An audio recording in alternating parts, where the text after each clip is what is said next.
Physical properties of alkanes, एल्केनों के भौतिक गुण। 4 कार्बन परमाणु तक के एल्केन रंगहीन गैस हैं।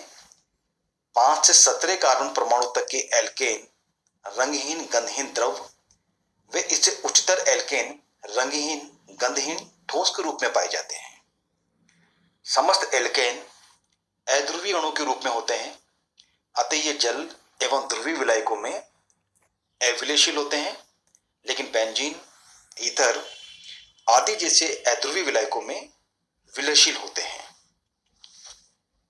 इनके क्वथनांक के मान अणुभार बढ़ने के साथ बढ़ते जाते हैं, जैसा कि चित्र में दिखाया गया है।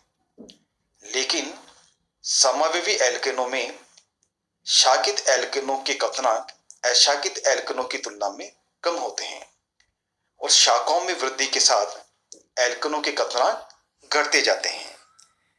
इसका कारण यह है कि किसी अणु में शाखाओं की संख्या में वृद्धि से उसकी सतह का क्षेत्रफल घटता है, जिससे अणुओं में परस्पर अंतरा आणविक आकर्षण बल घटता जाता है। फलत यौगिकों के क्वथनांक घटते जाते हैं। एल्केनों के गलनांक क्वथनांकों की भांति नियमित रूप से नहीं बढ़ते हैं, जैसा कि इनके गलनांकों वे उनमें विद्यमान कार्बन परमाणुओं की संख्या के मध्य खींचे गए ग्राफ से स्पष्ट है। ठोस पदार्थों के गलनांक अणुओं के आकार और अंतरा आणविक आकर्षण बलों के अतिरिक्त इस बात पर निर्भर करते हैं कि क्रिस्टलों में उनकी पैकिंग कितनी सुविधाजनक है। एल्केनों की संरचना जिगजैग टेढ़ी मेढ़ी होती है।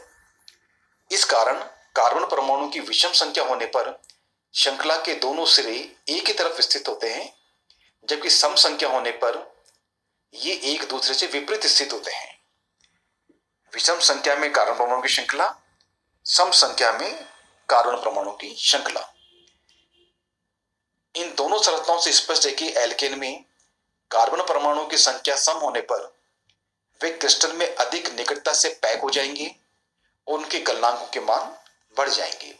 इसके विपरीत कार्बन परमाणु की संख्या विषम होने पर क्रिस्टलों में उनकी पैकिंग इतनी निकट नहीं हो पाएगी, अतः उनके गलनांक थोड़े कम होंगे, जैसे कि सारणी से स्पष्ट है।